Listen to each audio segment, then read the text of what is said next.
Olá, meus queridos inscritos, aqui é Alisson Maciel e venho no início do vídeo reforçar o desafio dos 10 mil inscritos. Quando a gente alcançar 10 mil inscritos, eu vou sortear 2 livros do Jefferson José, O Eurolf na Vila dos Lobos e O Dia em que o Sol Parou, para os meus inscritos. Pode ser que seja mais de uma pessoa contemplada, viu? E para você concorrer, nós precisamos bater essa meta. Pegue um link dos nossos vídeos e compartilhe com seus amigos nas suas redes sociais para convidá-los a se inscrever no canal Não Assista à Noite para batermos essa meta e eu fazer esse sorteio desse escritor maravilhoso. Mas para quem não tem paciência, pode adquirir a obra do Jefferson José agora. O link do contato está aí nas descrições. E eu já mostrei aqui que a compra é totalmente segura. Mostrei eu recebendo os meus livros, a Heloíse recebendo os dela e, é claro, o meu amigo Hamilton Quaresma também recebendo o livro dele. Então, fique à vontade para adquirir essas 2 obras maravilhosas no qual eu já li e recomendo.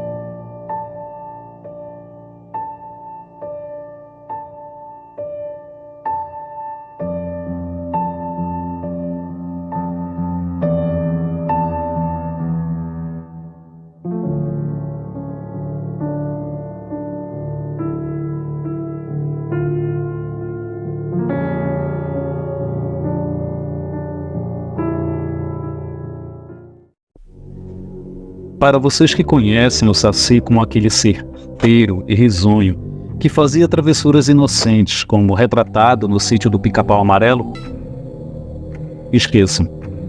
Sim, esqueçam. Eu posso lhes garantir que isso sim é balela, e trata-se de puro folclore.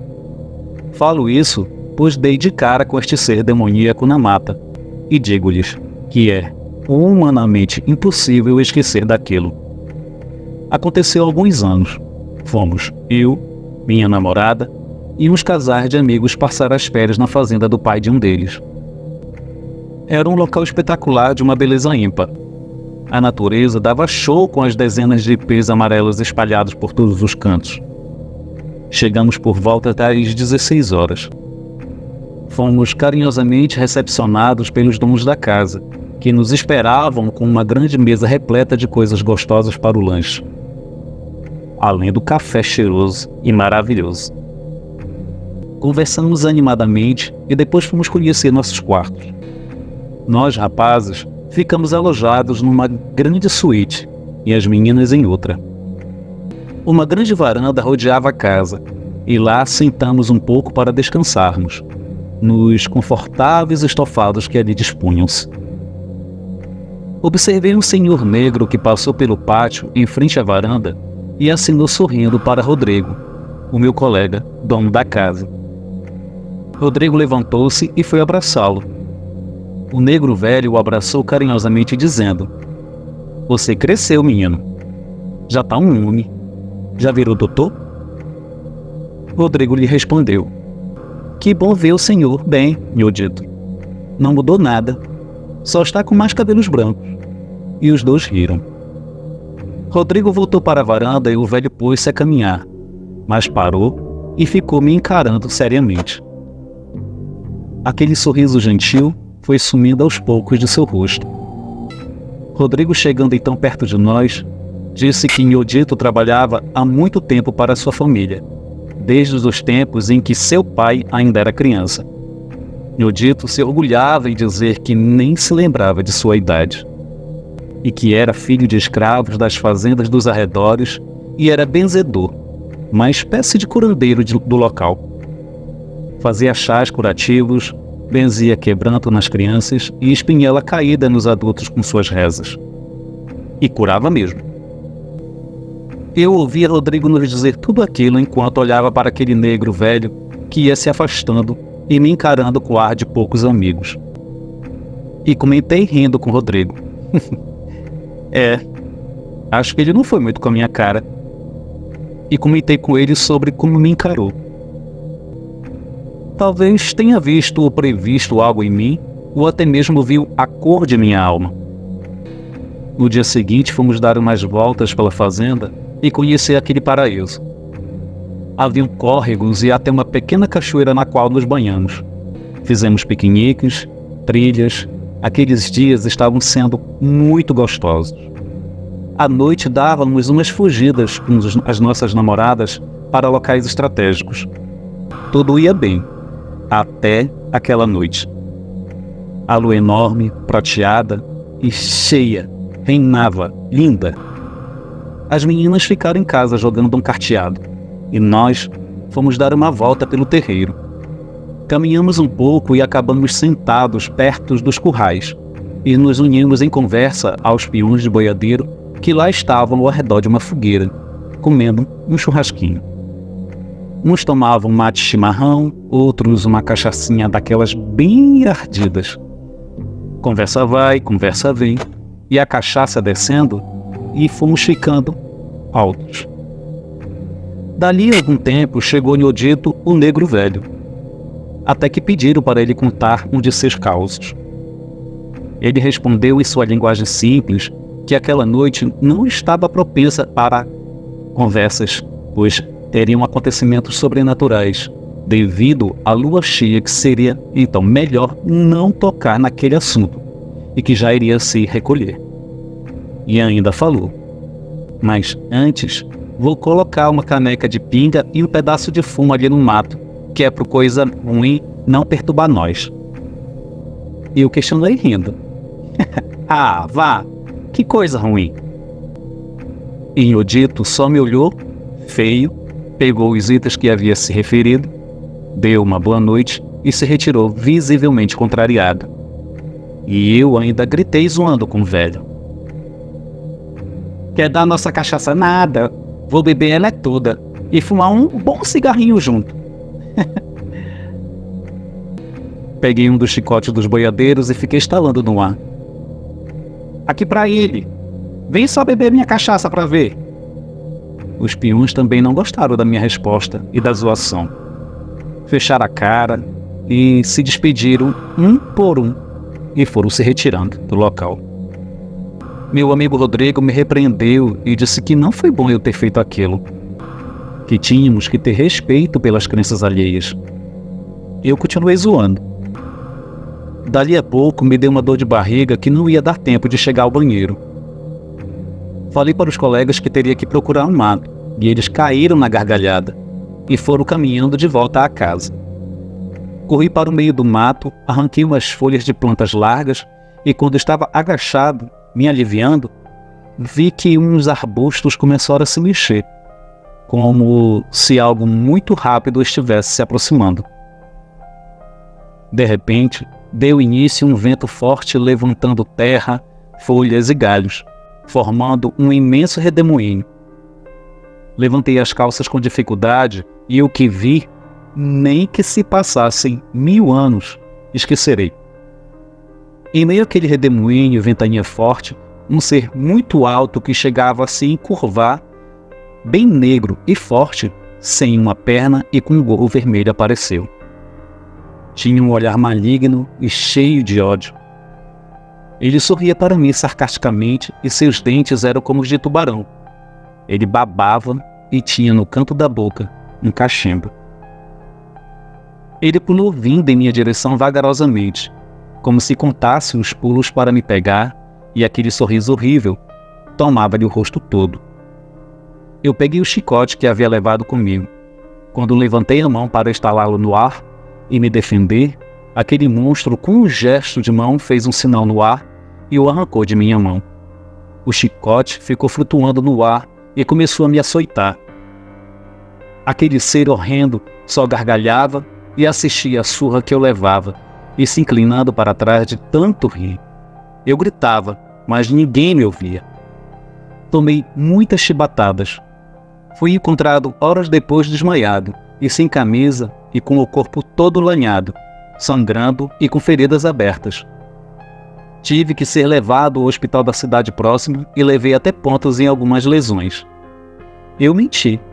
Disse que não me lembrava de nada, pois ninguém acreditaria em mim. Talvez poderiam pensar que eu estava muito bêbado e fora agredido por um daqueles peões de boiadeiro que se sentiram ofendidos com a brincadeira. Mas eu sabia o que tinha visto e o horror que havia passado. Depois daquilo, me tornei uma pessoa diferente do que sempre fui, reclusa, triste e introspectiva. Um dia, convidado insistentemente por um amigo, fui a um terreiro de Umbanda, e lá, uma das entidades, que era um vovô, me disse que eu estava devendo algo a alguém e enquanto não pagasse, eu não sairia daquela tristeza. Me disse em sua linguagem simples e fumando seu cachimbo, para que eu colocasse no jardim ou no lugar de mata um pouco de fumo e uma cachaça, e que pedisse desculpas por não ter respeitado. Levei um choque ao ouvir aquilo, mas eu fiz. Fiz do jeito que o vovô mandou, até que melhorei bastante depois de ter pago minha dívida com o sobrenatural. O humor, a disposição e a alegria voltaram. Consegui depois daquilo tocar minha vida, mas esquecer daquele ocorrido, jamais.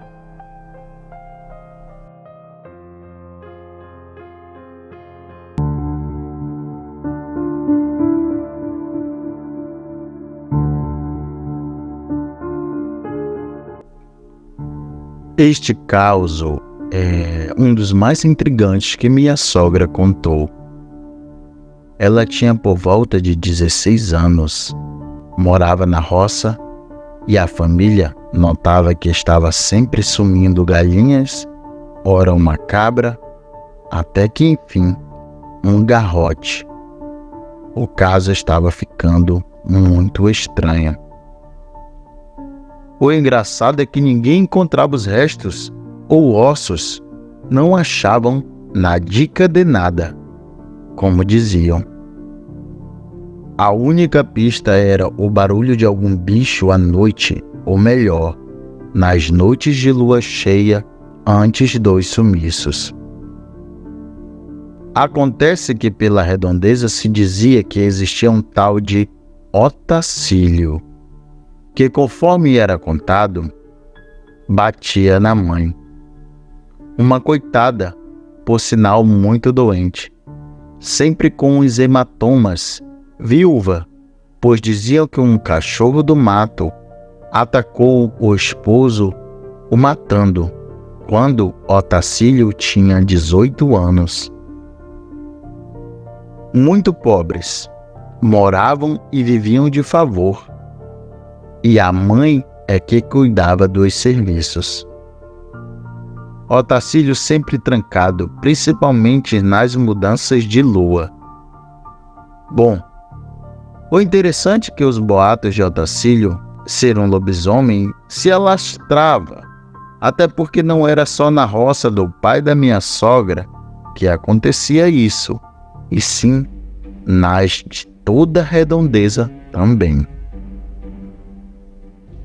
Uma noite, o pai da minha sogra, Augusto, resolveu ficar à paisana por uns dias para ver se descobria algo. Por volta da meia-noite, era lua cheia por sinal, ouviu um uivo muito forte atrás de uma moita.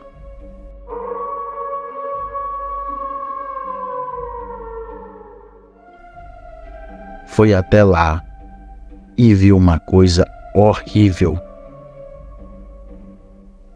Era um ser meio lobo e meio gente, que cheirava muito mal. Assim que viu Augusto, arreganhou os dentes e avançou contra ele, que se pôs a correr pelo pasto afora até chegar na sua casa. Como era de costume, sempre tinha o fogão a lenha com uma chaleira quente nele.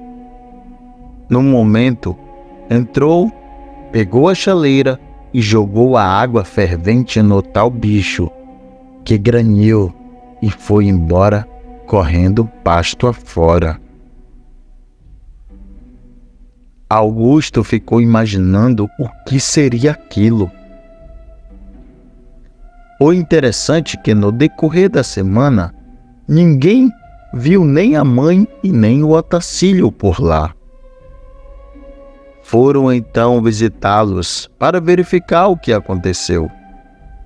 Chegando lá, a mãe alegou que Otacílio estava doente e dormindo, mas quando ia se despedindo, ouviram um grito chamando: "Mãe!" Aí não tinha o que fazer. Foram os 4 ver e, para surpresa, viram o jovem com o rosto e as mãos queimadas, com queimaduras graves e com faixas. Aí fica a dúvida: Otacílio era o tal lobisomem? Se era ou não, nunca saberemos. O que se sabe é que, com as queimaduras, ele perdeu o movimento das mãos e também uma parte da perna. Minha sogra apenas contou que, desde este ocorrido, o fenômeno dos bichos desapareceu. A mãe e o filho se mudaram da cidade. Eu mesmo cheguei a conhecer o Otacílio, já com idade avançada, e realmente era muito esquisito, pálido, e ficava sentado olhando a rua do alpendre. Faleceu há uns 15 anos atrás. Se é verdade ou não, só sei que por muito tempo essa história foi contada pela minha sogra, Geralda.